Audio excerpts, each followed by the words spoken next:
I would do the reading because I like reading Reddit stories, but I don't understand the point.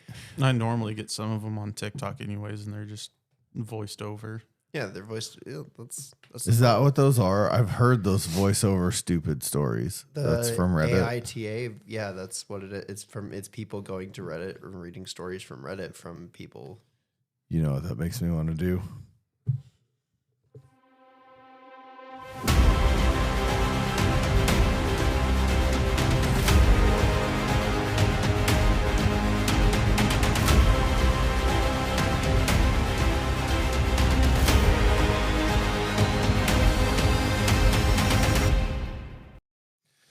Welcome back to Capes, Cowls, and Conversations with myself, Tim Neal, my son Cameron, and Connor Ferguson. We are back again. We're not going to read.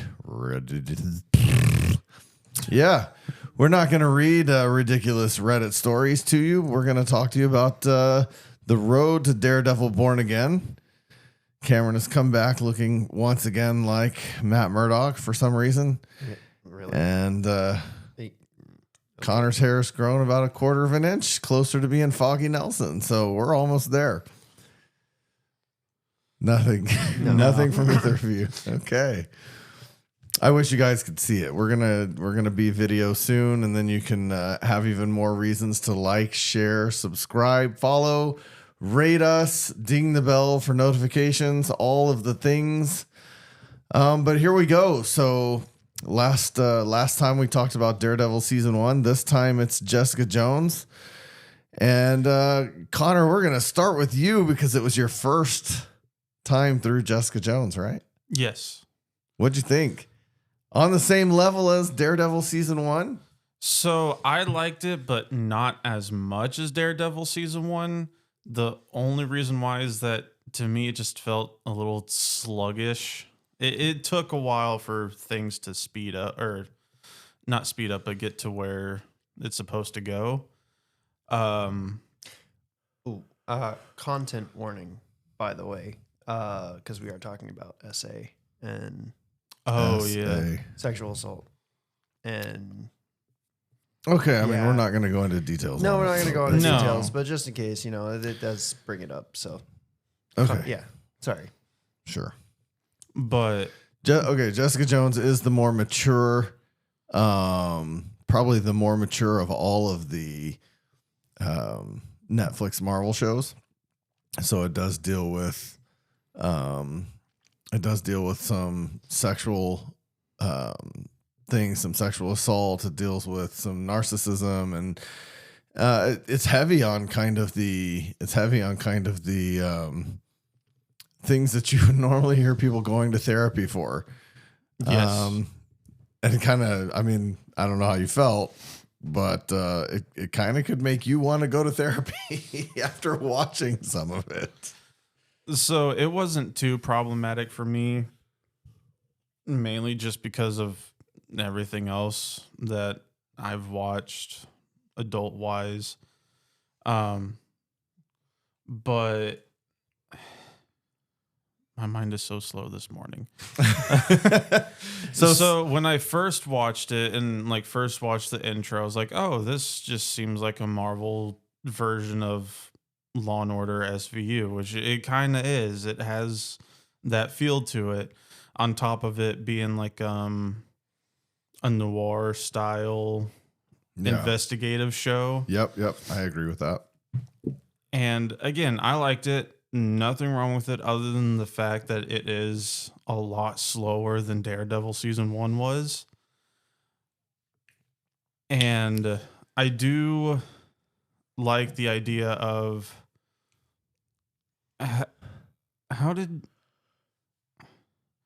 what were your words on how exactly they their target audience was when that show came out? I forgot how exactly you worded it. That's a question for yesterday. you, not for me. Yesterday or the day before. I thought you said something. Who's your target audience for Jessica Jones, Cam? I don't remember talking about this, so I have no idea. I thought you did. No. Okay, I must have been thinking about something else. So I think we were talking about Falcon and the Winter Soldier because it came home to you watching. I don't know, but I don't know. I don't remember it. If I did, I would totally. But jumping right into it, I mean, it was your rewatch. Yeah.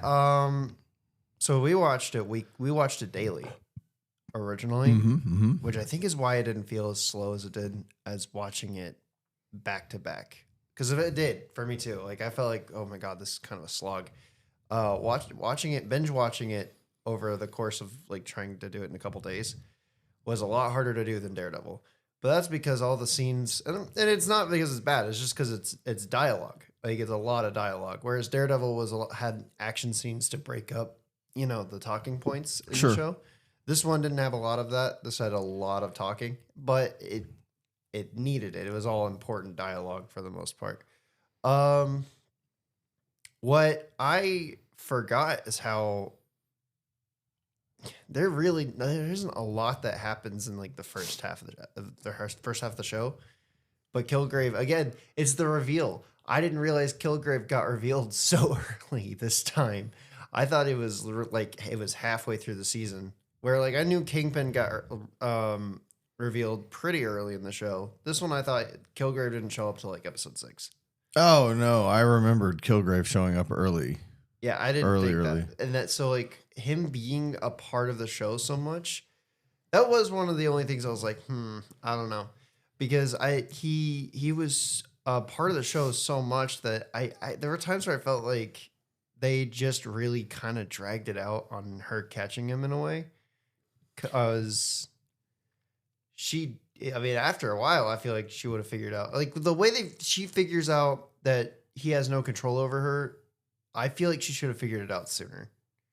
I don't think that's the case at all. I don't think she should have figured it out sooner. I think that was done right. What I do think is, it was a little irritating how many times the people in her life got in the way of her catching him. For me, that dragged the show out 13 episodes. It shouldn't have probably had 13 episodes, but Malcolm gets in the way. Trish gets in the way. In the way. Trish less so. More Will Simpson gets in the way a lot. He gets in the way a lot. Even the attorney gets in the way. Just everyone in her life seems to get in the way of her fixing this thing, and that drags the show out longer than it had to be. I don't know if people would do that in real life, like constantly get in your way when they know what you've gone through, but maybe they would. Maybe everybody wants to step in. That's not my experience. but maybe everyone wants to step into your life and fix it when it starts looking like it's getting broken. Yeah, I think the only other thing that was like had like a thing to talk about was I like that the director was the director or writer, I don't remember. But someone who was working on the show went and talked about it and was like, we're not gonna show the act of rape and sexual assault in the show. That it was something that they wanted to focus on the effects of it and not show it, which is something that like I feel like Netflix lost that. Like they did for this show, they absolutely knew not to do that. But then like 13 Reasons Why, they completely 180'd and did like they showed the sexual assault, they showed the suicide, they showed all of it on screen. Even after therapists were like, your target audience is for teenagers. Like you shouldn't do this. Like don't show the effects because that's important, but don't show the scenes. Your target audience is to teenagers. The whole goal was to get people talking about it. And that's what this show does, and I feel like it does it way better than that show ever did. Yeah, I would agree with that for sure. Other than that, we saw again Claire show up at least once in the episode. That surprised me. That surprised you? Yes, I didn't think she was going to show up at all. Claire and Brett, the police officer that. I forgot he showed up too. Brett shows up in the police precinct when all the cops are under control. Oh, okay, yeah. So that was the one that shocked me because I didn't remember him showing up, but because we binged Daredevil and Jessica Jones back to back, I remembered Brett, whereas the first time we watched it when it came out, daily. So when we got to that point, I had completely forgot about that character. Yeah. And I loved the foreshadowing when Claire is like, so I know a guy. He could help you. Jessica Jones is like, no. Yeah, I could make a call. It's funny because I at the beginning of the show was like, I wonder why Daredevil never. Oh, well, that wouldn't really make a lot of sense. His whole thing is that he hears better than everyone else. So all that would really do is have Kilgrave control Daredevil from a wider distance. Well, I don't think that's really the case. The ability to hear his voice, he's such a cool villain. The ability to hear his voice has nothing to do with how he takes control of you. But he does spread his distance on his virus by the end of the season. But it just because you hear his voice, it doesn't necessarily take you over because it is a virus. True. So his ability is classified as a virus, like what gave him? Yeah. Yeah, they do. They classify about halfway through the season. His parents talk about that. It's really about 2/3. His parents talk about that because they're telling her. Oh yeah, it was. They're telling Jessica, like she's blaming them for creating him, and they're like, "No, we were trying to stop him, so we put this virus in him, and instead it became how he got more powerful now." But she had already experienced it in such a traumatic way that she had a non-response to it. I guess she had built up. It was kind of like a vaccine to her. I guess I don't know. It was an immunity. And thank you, immunity. The word was numbed. Like, what's the word? It's not coming to me. It's crazy because this is the second show that we've watched now where a parent has justified scientific experiments to save their kid. Because in Creature Commandos, we had what's her name? Oh, her lungs are outside of her body. Yeah, I can't remember her name. Why did I forget her name so quickly? But yeah, so I'm so shocked that there hasn't been a show that's sparked a conversation about that, like how that way. Like the Creature Commandos kind of did. This show kind of does, but not really. Like the parents just kind of go, "Well, we were just trying to save our son," but nobody really is like, "Why didn't you just not?" Yeah. I think that's interesting. I think something else that's interesting that happened in Daredevil, and it happens just once in Jessica Jones, is how they tried to mix in a little bit of a religious element to it. Daredevil's heavily religious, heavily Catholic influenced. Yeah. But at one point, Malcolm is talking, and he's like, so all of those prayers my mom said, all of those people that I forgave, all of these things I heard in church my whole life, all of that means nothing. Well, and he comes to the conclusion later with Claire that maybe we're like sidekicks. Maybe we're like supposed to help. Maybe we're the connection for these powered, gifted people. Maybe that's our job. And he rejects the idea that everything he learned in church is just rubbish, even if it isn't explicit, like, oh, church is a good thing for you. It points toward a morality that even Charlie Cox struggles with as Matt Murdock. He struggles with the morality of needing to kill somebody or hurt somebody and knowing I'm Catholic and I shouldn't be doing this. To have even Malcolm sitting there and he's like, I mean, what's my role based on life? I think that outside of religion, morality is still an important thing to grasp with, and they do in both shows, and I think that's kind of cool. Yeah, a little bit less so with Jessica Jones. She definitely doesn't. She definitely doesn't grapple with morality as an issue. No, well, she needed him alive for the purpose of saving Hope. Which, by the way, I didn't realize that there were like 2 or 3 actors from The Boys in this show. I was watching it and because I hadn't seen The Boys first, saw it second, so I wasn't used to them, and I'd never gone back to the show. So I'm watching it like, what is Starlight doing here? And Ashley. And Ashley, like, she's just as crazy in this show as she is in the others. She plays a really good crazy person. She's a little off her rocker. Maybe that's her in real life. I don't know. But she nailed it with Ashley. Definitely my least favorite character. Oh, what was her name? Ruben's sister. Ruben's sister is her name. I don't know her name. I know that she's a Pisces, apparently. Yes. I actually really enjoyed the performance. I've said, how many times have I said this? Even on these shows, I know Marvel gets grief right. They may not be good at writing a lot of other emotions or a lot of other experiences correctly, but they get grief right. And the way that they handle even Ruben's sister when he disappears, and even when she knows he's dead, she refuses to give up. And that happens to so many people. Yeah. Well, so many people go through that kind of thing. I wouldn't say that it's not just grief, because they deal with survivor's guilt too. They also heavily deal with like that. The way they deal with trauma in this show is so interesting, because you have that whole episode where she goes and lives with Kilgrave for a bit. Yeah. And she tells him, "Do not touch me. Yeah. Don't do it."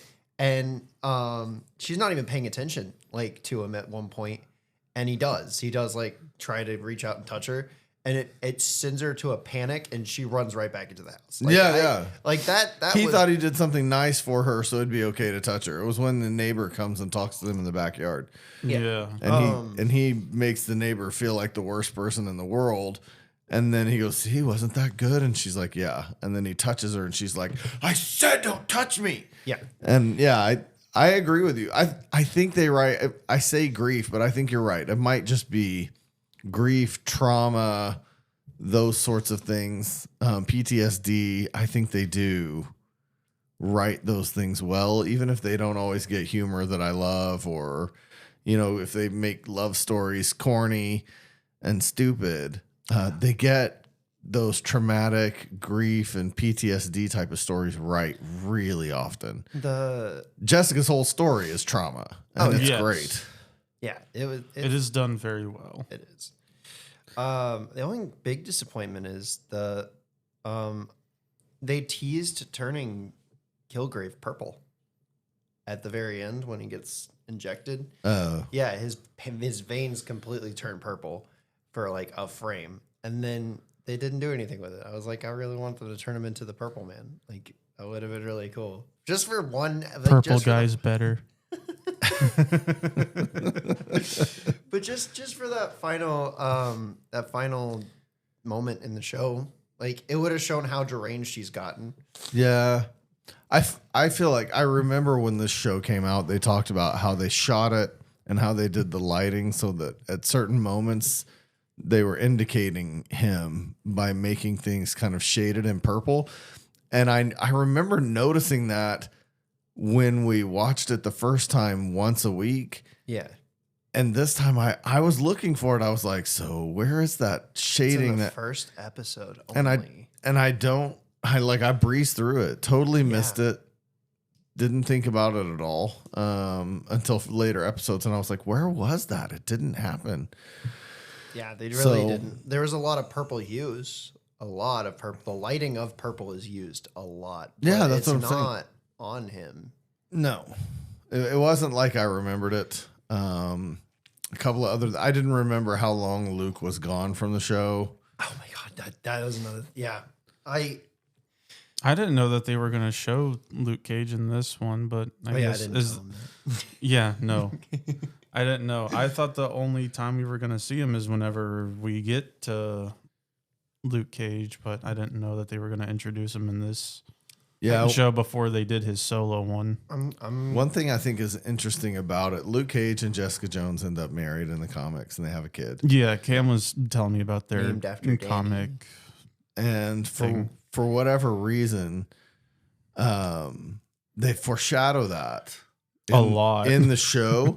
I mean, at one point she tells him, I see a future with you and all this. He's knocked out. He doesn't hear about it. And they foreshadow it a lot. And I don't think I mean, I don't want to jump too far ahead here, but I don't remember them ever following up on it in any significant way. Not in the rest of the seasons of this, not in Luke Cage. They never really follow up on it because they leave the Netflix things at a cliffhanger with him that has nothing to do with her. So there's just so much foreshadowing. I hope that Disney maybe follows up on it later. Yeah, I think and we'll talk about this more when we get to the Defenders, but I think their biggest mistake is they actually did the thing that we wanted the CW to do for years, and that's bring all the characters together. There's no reason to keep them separated once they all know each other. Yeah.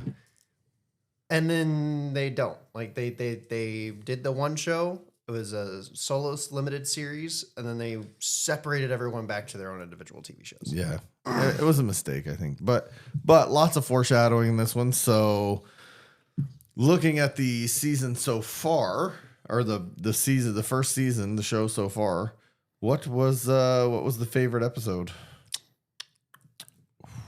Ooh. or two or whatever. We each had two last time. I know. That one's rough. I will say the one that had the most shock factor was the last episode where she straight up just snaps Kilgrave's neck. I didn't think that was how she was going to take him out at that moment. Mm-hmm. Mm-hmm.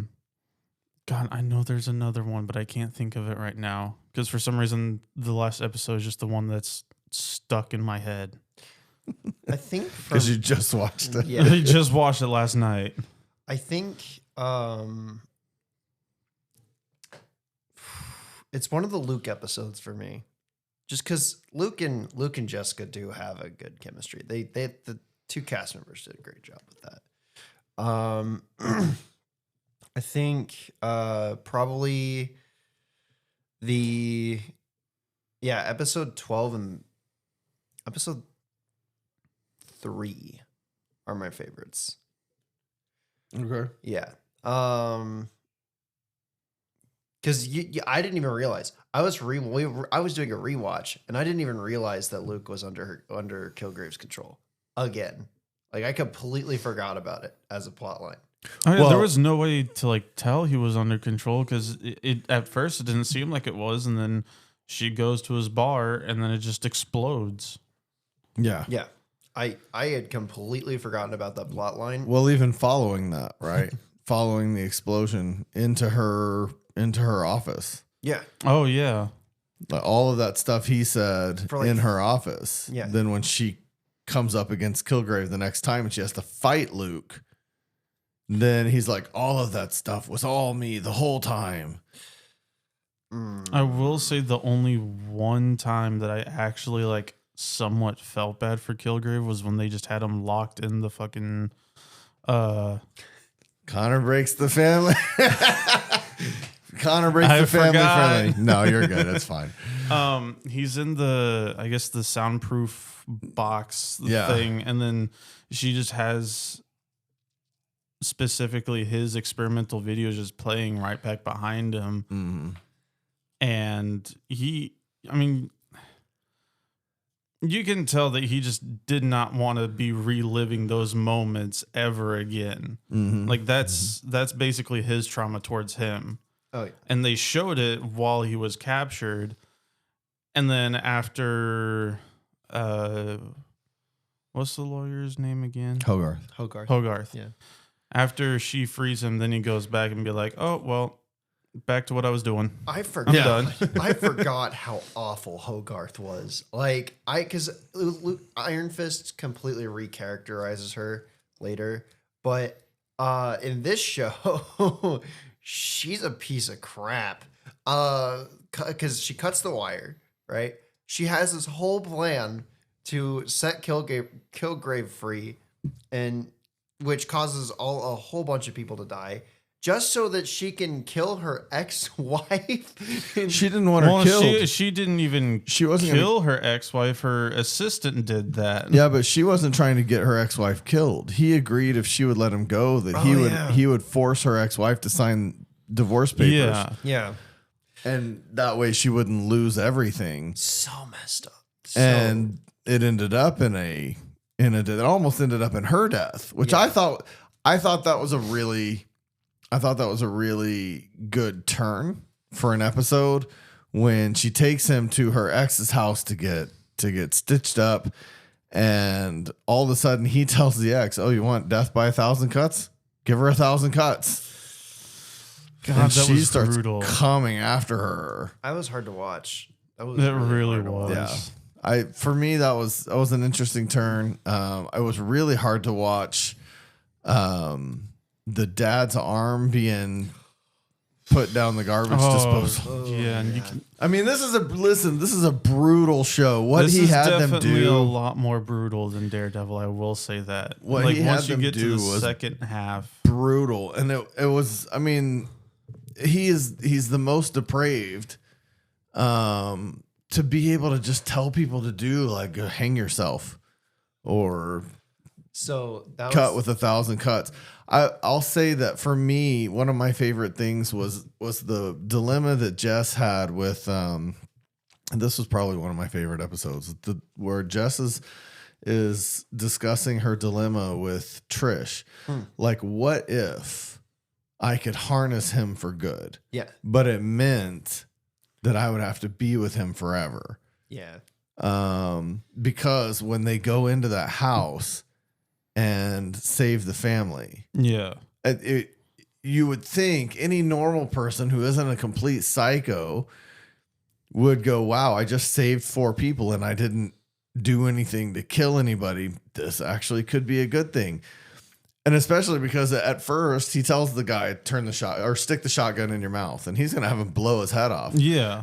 And she says, "What the heck? Have him go to the cops. Like, have him turn himself in." And he's like, "Okay, turn yourself in." And then he tells Jessica, "I didn't see anything wrong with him sticking the gun in his mouth and blowing his head off. Like, I need you to be my moral compass and show me the things that are wrong. Otherwise, what's wrong with him killing himself? He was going to kill his family. Have him kill himself and he's not a problem anymore." See, I feel like that's a moral dilemma. I feel like he and Punisher would get along. Probably. Very well. Probably so. We're going to find out. But then, like, Punisher would find out what he did and then have him murdered. So it wouldn't last. I mean, you got to figure out a way to. I do think it's interesting. Speaking of, we talked a second ago about it being a virus and not hearing his voice, but for whatever reason, they thought putting headphones on Trish would keep her from getting taken under his control in the last episode. She couldn't hear, she was playing a song so loud she couldn't hear his command, I guess. Yes, so even if the virus was around, it wouldn't work. It wouldn't work. That makes sense. Glad we talked that through, because I'm sitting here going, why do the headphones have any? But you're right. If she didn't hear his words, I forgot completely. I thought it was Jessica. Like, I really thought it was her, just like, oh, I knew it wasn't. Yeah. And Jessica played it off so well towards the end, where she actually faked being controlled. Yeah. And then, again, a season finale ending that completely threw me off, that I didn't, because we saw Daredevil season 1 and Kingpin escaped. I didn't think the main bad guy for season 1 of Jessica Jones was going to die right at the end of the season. I honestly think that I don't think they could have kept him around. No. As much as I would have loved to see him interact with it, like, for instance, one of the things that Jessica calls Kilgrave is the devil. Like, she spends a long time in, like, the first couple episodes referring to him. I've been through hell. Yeah, as the devil, because he kind of is the devil in your ear. Like, he can tell you to do some really messed up things, and you kind of can't control yourself to not kind of. Like, she killed Reva. You can think other thoughts, but you can't stop yourself, right? Which is so, like, and so it would be interesting to have, like, Matt, like, interact with him in a way, because he has interacted with him in the comics, but in context to the whole MCU, I don't think him staying around would have worked out for very long. I do think it's weird that he upped his range in New York City, and I know it's because of A, budget, and 2, that they didn't have, they didn't know what their connection to the MCU was at the time, but not having more characters involved in that city, because at that point they had said that he had, like, his range had gone on for 100 yards. 100 yards in 24 hours. And all we saw was like a small... Well, we saw him take over a hospital. Yeah, and that made a big difference too. Being able to... And there's a lot of people in a hospital. And being able to affect people through a microphone. Like the virus stays around him, but apparently it spread through the air system of the hospital or something because he was on a microphone and able to affect the entire hospital to chase her down. Well, the only reason I bring that up is, do you remember Arrow season 4's finale? Like, even though it sucks, like it is kind of a crappy fight. No. In that fight, it's the city brawling. Like, it is a ton of people in the background. With all this is Damien Dark. Damien Dark. Yes, I do remember this. And so it sucks for Arrow, but in this show, I mean, if you're gonna tell a bunch of people kill each other, I don't know. And you say it in the city, and his spread is that far. I feel like he should have done more. Well, I think it's because of location. Mm-hmm. Like, he was on the run from the beginning. True. And he got everybody basically around those yachts. Yeah. And on the dock. So it wasn't like he was just screaming out to the city, fight yourselves. Yeah. He had all those people, dock workers and yacht workers, come out and stand between him and her. And I honestly thought he was going to have them all attack her. I didn't remember. I didn't remember that he had them all fight each other. That's what I didn't remember. He was going to have all those people fight her too after he takes Trish. I think it's crazy that he didn't just say kill yourselves. Like, he didn't. He said, normally he did, right? Like through the whole episode, he had contingencies in place. That was like 20 to 30 people, and you tell them all to kill themselves. But then again, I guess she could have just run up and killed him. So then that wouldn't have been as effective. But them fighting each other didn't also really do anything either. It slowed her down a little bit. A little bit, yeah. So, I guess in that situation, all he can really do is just hope for the best. But then again, he could have just jumped in the yacht. He monologued a lot in that final moment. It was very Scooby-Doo, right? He monologued so much in that moment, but he had like 2 moments where he could have just escaped. Like, he could have gotten away. I'm glad he didn't, but yeah, you didn't really think that one through, did he? I will say, I love what's his name? I said it a couple times when we were watching the show, but now I can't really. The actor for Kilgrave. Oh, David Tennant. David Tennant. Oh my god, great actor. He also played Scrooge McDuck in the most recent DuckTales TV show, and that was fun to watch. But yeah, I love him as an actor, and I loved him in this show. Like, I forgot how just creepy he comes off. Yeah. Like, even in moments where he's being sincere, like, you can tell when he's being sincere in a little bit. Even though, like, later on, because he's such a narcissist, you can't tell if he was actually being sincere in that moment or if he was, if it was just coming off as sincere and then it was a complete lie. But again, that also just proves how good acting he was with this character. Yeah. Well, and he said he knew he couldn't control Jessica. So I think a lot of the stuff he said to her was sincere when it was just him and her. Yeah.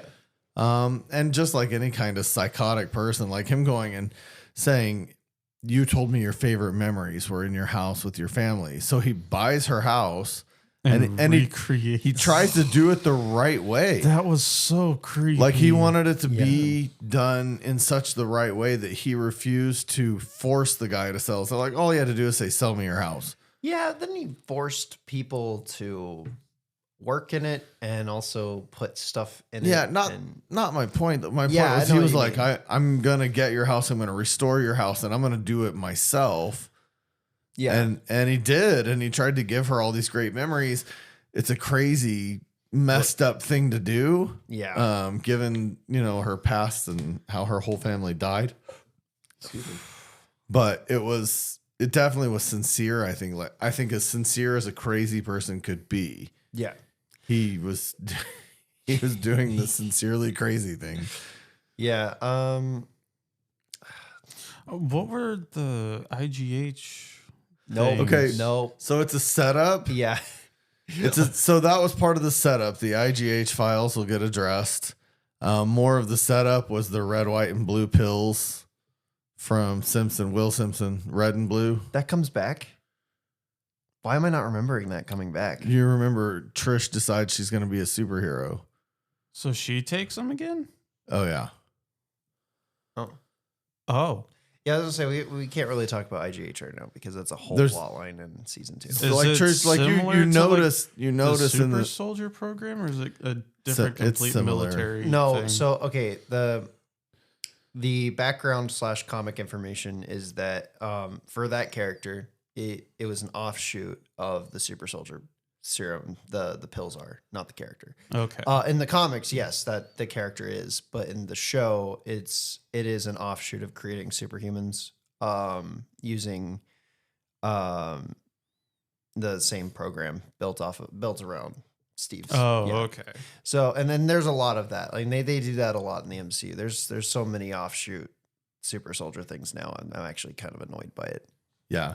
But the other weird thing, episode 3 or 4, which one was the one where the lady hires her and wants to kill her in the end? Yes. I want to say that's 4. I think it's 4. But the Agents of S.H.I.E.L.D. connection there, because there is one. So I do need to watch Agents of S.H.I.E.L.D. Well, not really, because they may find a way to decanonize this if they don't canonize Agents of S.H.I.E.L.D. But episode 4 mentions that you're just like them. The whole I went and looked it up. The whole reason for that line is because during this period in time when then Agents of S.H.I.E.L.D. was going, was the same period of time where the Inhumans started becoming popping up. Yep. And the entire point of that line was to connect it back to that show. I mean, that's such a loose point. It's loose. It could just be considered anything Hulk related or anybody who didn't have a power. Yeah, but that was the intention of that line originally, was that it was supposed to come back that Inhumans were popping up and becoming, and she was being considered one of them, even though she wasn't. And so that was. How did she even know, though? Know what? How did the lady know that Jessica was? How many times did Jessica say that I'm not hiding it, but I'm not advertising it? Oh, true. I mean, she literally grabbed a guy's. Oh yeah, no, actually, that they brought that up. The guy that she gave the subpoena to in the first episode. Yeah, he went and told them about it, and then they hired her to. Yeah. Yeah. So, yeah. I don't like that they use the word gifted, though. I don't either. I feel like gifted fits more in the X-Men realm. Well, and also there's a show called The Gifted, which was an X-Men show. Yes, yeah, that's why I'm which came way after this. I know, but it's weird to me that they called it Gifted in this show. I don't think they ever even call it that again after this point. Well, I mean, I don't know, but there's not. I guess you just have to get farther into it, and it's not a gift; it's experimentation. They do a lot with experimentation. That's the purpose of the drive that Luke Cage finds that has that has Kilgrave being experimented on. Yeah. There are other people being experimented on that drive. Do they try and go find the other kids? No. Oh. No. We'll Jessica never really cares to leave New York City. She's not. No. She's still not trying to become a superhero. Like she says multiple times, I'm not the hero type. Yeah. I also wish they gave her the ability to fly. They kind of teased it at the end of episode 12. Again, it's not flying; it's falling with style. She flies in the comics. She falls with. It's not falling with style. That's from something else. The joke is from the joke is from Toy Story. That's right. No, but she says I'm falling. It's called guided falling or something like that. I'm not flying. It's called guided falling or something like that. Yeah. So the only Avengers reference was like the big green guy and his friends this time around. That was weird. I remember that was the only line. I think, other than whereas like Daredevil had like several lines. This one was this came after. Yeah. Well, so timeline wise, the first So Daredevil season 1 is It's like set, is it months or like a few years after the first Avengers so movie? that's what I was. It's because the way they talk It's in the about rebuild. the way they talk about it is that it was like 6 months to a year. Like it seems like it would be 6 months to a year after Avengers, but actually the show takes place in 2015 ahead of Age of Ultron. It's happening at the same time as Spider-Man Homecoming. Nope. Because it's during the rebuild. No. Yeah. It's not. Wait. Yeah, they are. Spider-Man Because even Homecoming- Wilson Fisk Are you talks talking about the opening of Spider-Man Homecoming? Yeah. Oh, okay. I was like, Yeah, what? because even Wilson Fisk talks about rebuilding New York City. Yeah. Well, He's talking about it from the Battle of New York. Spider-Man Homecoming is set. The opening scene is set directly in 2012. The scene with the entirety of Daredevil season 1 is set like 6 months before Age of Ultron, Oh, okay. and Jessica Jones is set like a month after Daredevil. I don't even know if it's set a month after Daredevil. It's something like that. Yeah. I feel like they could almost be happening roughly the same time. Like well, a if week- Claire's back at the hospital, then like a it's week to a month probably later. Yeah. A month later, because then Claire doesn't really go back to Yeah. It's not that long. Matt anymore. So, the longest distance is that Daredevil season 2 and Defenders are 6 months apart. Yeah. But I feel like that's weird because, again, Daredevil, the way they talk about it, you would think this is like shortly after the like a few months after Avengers. The way they talk about the incident. Yeah. So I'm like, why is it set so far in the future? That's so weird to me. Like, I don't know. But that's where it's set. And that wasn't even before that wasn't, after the Disney buyout, or not Disney buyout, the Disney Plus merging of the Netflix shows. This was when it came out. It was set that far in the future. Yeah, I'm like, that's crazy because I wouldn't have done that. I would have said it was like right after. I think we're going to have to sit down and do a full just episode of the Sacred Timeline. Ew. I don't know. I want to know the about Sacred that. Timeline now. I'm getting all confused. I've debated it because I don't like how Disney Plus is like, well, Iron Man and Iron Man 2 are right after each other, and like the Incredible Hulk comes before them. Because even though, yes, Iron Man 2 is when he becomes a consultant for S.H.I.E.L.D., that moment where Tony goes to the bar in Incredible Hulk happens way after the movie happens. Well, I don't think you can put post-credit scenes in the timeline of the movie necessarily. That's what I'm saying. So like the post-credit scene could come after. Yeah, it comes after Iron Man 2, but that doesn't mean Hulk comes after Iron Man 2. That scene takes place months after. Like it doesn't take. It is the Incredible Hulk first. It is supposed to be Iron Man, Incredible Hulk, Iron Man 2. That's how that was built. Like in that 6 month gap between Iron Man and Iron Man 2, the Incredible Hulk isn't there. Okay. That's all I'm saying. I have a problem with that, actually. Why do you have a problem with that? I have a problem with that because why wouldn't a now already exposed Iron Man go get involved in Hulk?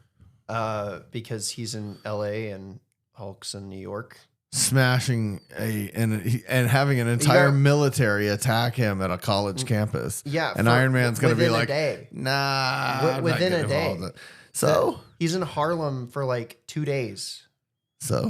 So he didn't have, Tony wouldn't have had time. And you don't know what Tony was dealing with. He was probably dealing with press because of Obadiah. And you have to factor in all the stuff that's going, like, there's so much stuff that Tony he didn't stop heroing. He announced who he was so that he could go be a hero on his own time. And other things that he was doing was fighting terrorists, making sure his technology wasn't in the wrong hands. I mean, there's stuff you can imply that Tony was doing between Iron Man and Incredible Hulk. He definitely wasn't trying to help with this big green monster on a college campus. There was no reason to. The military had it handled. Did they? Because it didn't look like it when they destroyed New York with him shortly later and Abomination. I'm pretty sure Harlem is doing fine now. As Abomination and Hulk go crashing through the streets of New York City, and Iron Man's just chilling in San Francisco going, oh, looks like fun. Or I guess it was it San Francisco or was it LA? I can't remember. I think it's Malibu, actually, yeah. So LA. Okay. Yeah. But yeah, see that. So he doesn't have to. But then like the Guardians of the Galaxy movies again have months gap, and technically I feel like in that should be Age of Ultron and some other stuff.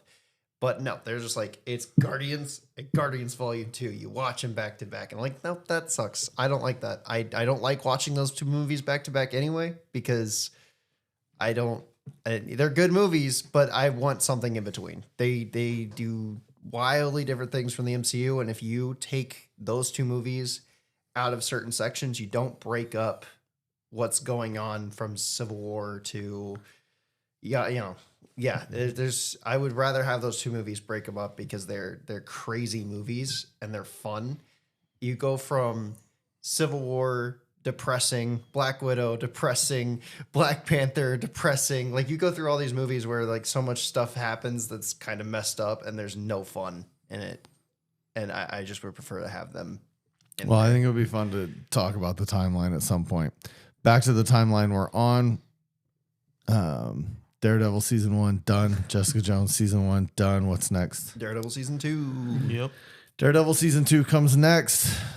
Another 13 episodes. Another 13 episodes. It's 13 episodes, except for Iron Fist season 2. So we should put something out midweek, probably. And not with your work schedule. Unless if we try to burn through a lot Monday afternoon. Probably Tuesday. try to watch a little bit of Daredevil season 2 today. Maybe Thursday. And maybe Thursday. That's what we were aiming for, was doing Daredevil season 2 this week and releasing the episode on Thursday. Okay. But we were we're still gonna planning on doing Daredevil season 2 yesterday and today. yeah, we were supposed to do it on the weekend and do Luke Cage all week, but that didn't happen. That's okay. We'll just get them out as we can get them out. They just won't be on the schedule of Tuesdays. We're off the Tuesday schedule until Daredevil Born Again comes out. We'll just be releasing as quickly as we get through these. Good news for you guys. February 13th. He just finished Falcon and the Winter Soldier. I need to watch the Eternals. That's the only thing he's got left. February 13th. I got tickets at 7 o'clock for the IMAX. Nice. All right. Nice. So I'm surprised I already went on pre-sale this early. I'm going without you at 4 o'clock, and then I'll go with you at 7 o'clock because I'm not missing opening. I haven't missed an opening since like Thor. Wait. Why are you? I haven't missed an opening since Thor, so I'm not missing a first showing just because you can't be there. What? So I will go see the first showing at 4, and then I will see you at 7. I told you I could be there. I just was going to have us all go at once. We'll be there. We'll all be there. Okay. I mean, so I thought you didn't want to watch it in 3D. I did not say that I don't like 3D, but I like seeing the first showing. I have always liked seeing the first showing. I don't know if this movie, I mean, again, they used that. So for The Mandalorian, they created that, like, what is it? It's new a new CGI thing that they use. It's like a screen where they put the background in, and that way they don't have to go and CGI everything. And it can look really great or look really rough sometimes, and that's what they did for Captain Marvel. That's why Captain Marvel, the Marvels. That's why they did it in 3D. Same thing with Ant-Man and the Wasp. You can watch those movies in 3D because of that background, and I think you watch it in here. But there are going to be moments where it just looks a little weird, in my opinion, because it isn't. I don't care. I thought, by the way, the Marvels was a very underrated movie, like the Eternals. We'll get to it. I think it was fine. It was definitely better than Captain Marvel. By a long shot. Like, better than Captain Marvel. Captain Marvel was not a good movie. Somebody stopped me from pushing the button while he's talking. Why? Falcon and the Winter Soldier was good.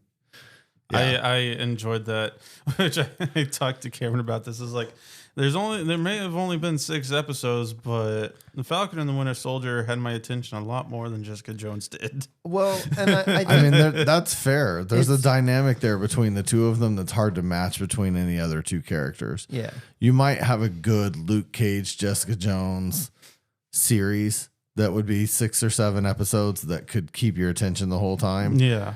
But it's hard to match Bucky and Sam. That the way that they interact with each other is fantastic. Well, and that helps that they're friends in real life. Like, Yeah. Like they go to each other's premieres for movies and hang Oh, out. I didn't know that at all. Yeah, they're like best friends in real life. So, it's funny because the Netflix shows were designed in a way you're supposed to watch those like weekly. They're designed like weekly shows, but they're released all at once.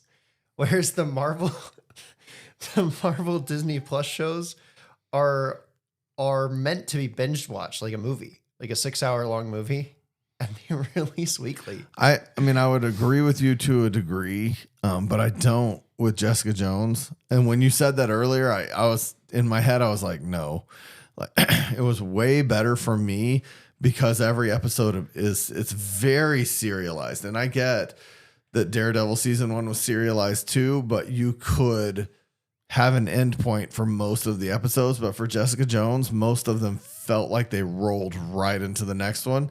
I could have gotten rid of the credits and made that into a 6.5 hour movie. No problem. But no problem. The way it was serialized was intended like Agents of S.H.I.E.L.D. Like Agents of S.H.I.E.L.D. rolls off the same way in some ways. But I liked it better. Like I watched Lost. I don't know if you ever watched Lost. I watched Lost, but I didn't. I had some friends who turned me on to it at the beginning of the final season. Mm-hmm. And one of the things they told me was the thing that sucks so bad about Lost is that at the end of every episode, you've got to wait till the next week to watch the next episode. That just sucks. Well, I watched all the beginning seasons, all of the first seasons back to back, never stop. I binged, I think it was 5 or 6 seasons. I don't remember how many seasons Lost goes. Yeah. They would be so frustrated at the end of every episode. I was not, because I immediately went into the next episode and they roll like that. You want to watch them straight through. No, yeah, I get it. And the fans of Lost hated waiting week to week. I felt the same way about Jessica Jones. I enjoyed it much more this time through, not waiting for the next episode. I agree on that with Daredevil. I enjoyed watching the first season, binge watching it, because it was hard because of the action. The action keeps the pacing going so well. It does. And then when it ends, you're like, something crazy will happen in Daredevil. Like he drops dead in front of Foggy. And like, you don't want to not watch the next episode. Yeah. Like I could not, like I couldn't wait to get to that episode because Foggy V. Nelson is such a good episode. But on top of that, you mispronounced it again. Yeah. Foggy V. Nelson. No, he does not. That's 2 weeks in a row, or 2 episodes in a row. Murdoch v. Nelson. I'm so tired. It's actually Nelson v. Murdoch. I woke up at 10 o'clock. We were doing this at 11:44. Okay. I tried to text you earlier, but your phone was either off or dead. It was Foggy v. Nelson. Nelson v. Murdoch. I'm tired. Foggy v. Matt. There you go. Are you happy? Sure. It works. No, but I mean, I do get, there are some episodes of Daredevil that are better back to back, but as a whole show, I was fine breaking it up. Jessica Jones, for me, as a whole show, it just was better to go as quickly through 13 episodes as possible. And I'll say for this, like I'm watching the time as we do this. Yeah. And we could have had this whole episode done in 30 minutes. Yeah. Just talking about Jessica Jones because of the way it's written. You're right. It's kind of a slog. It's slower. There's more talk and less action, where we had so much to talk about Daredevil. I think that's what made it for me a little more enjoyable to watch straight through. Yeah. Is that it was a little bit slower. I felt like I might miss something, said or whatever if I didn't keep watching it. In fact, there were times where I was like, did I miss the credits? Am I in the next episode? Well, just because of the pace of the show. I think what also didn't help is my schedule this week was absolute insanity. And so we were trying to work around it and try to get as many episodes in as possible. And so I think we watched like 6 episodes in one night. And we usually the way we did Daredevil, we did like 3 episodes at a time, 3 or 4 episodes at a time. Yeah. And we burned through like half the show immediately. And then it was like, okay, I don't know if I want to do that again. So that probably didn't help. And then when we were trying to watch the other episodes, it was either super late at night or really early in the morning, and it's just like I don't know. So that probably didn't help with it. But at the same time, like I said, it did not. The value of the show did not decrease by watching it that way. It's still a good show. It's just we had a really that's why I really tried to wait, like especially for Ahsoka and the Mandalorian. It's definitely better to watch those back to back versus waiting every single week to watch them. Yeah. Otherwise, it takes too long, and then you'll get to a certain episode that ends on a cliffhanger, and then you have to wait next week for it to pick back up where it left off. And I'm not a fan of that. I like the way that they used to drop shows, full shows at a time, every single episode at a time. If I wanted network TV, I wouldn't be streaming. Exactly. Yeah. So, and now I'm looking at the schedule for Spider-Man and Daredevil. The schedule for the new Spider-Man show. They're dropping 2 episodes. Oh, you know that we are so crammed with stuff to talk about. Oh, yeah. Because we have the new Spider-Man show coming out. We have Invincible coming out. We have Captain America coming out, all on top of this road to Daredevil. So we're going to have to probably squeeze in a lot of other things into future episodes. Oh, yeah. We'll probably do like half and half on what we're reviewing, and it depends. We'll see. We'll see. But there's a lot of cool content coming out. Pretty excited about that. Well, yeah. So I was looking at the Spider-Man schedule, and they're releasing 2 episodes the first day, and then releasing 3 episodes the following week. And then they're releasing another 3 episodes, and then they're releasing the last 2 episodes.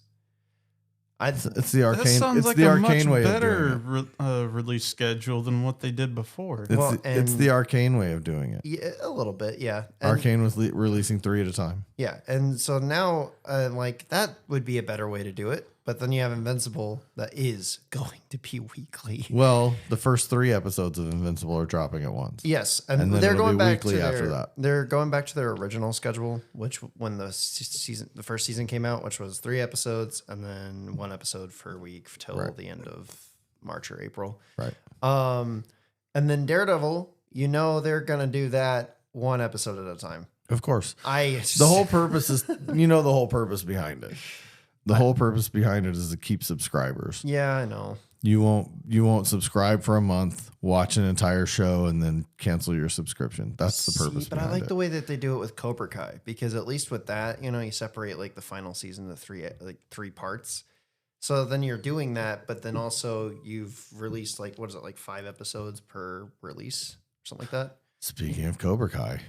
Oh, we still have to get that so we can go watch the final third of Cobra Kai is coming out also. Yeah, and then Karate Kid Legends is like the summer. Oh my god! Not exactly comic adjacent, but kind of.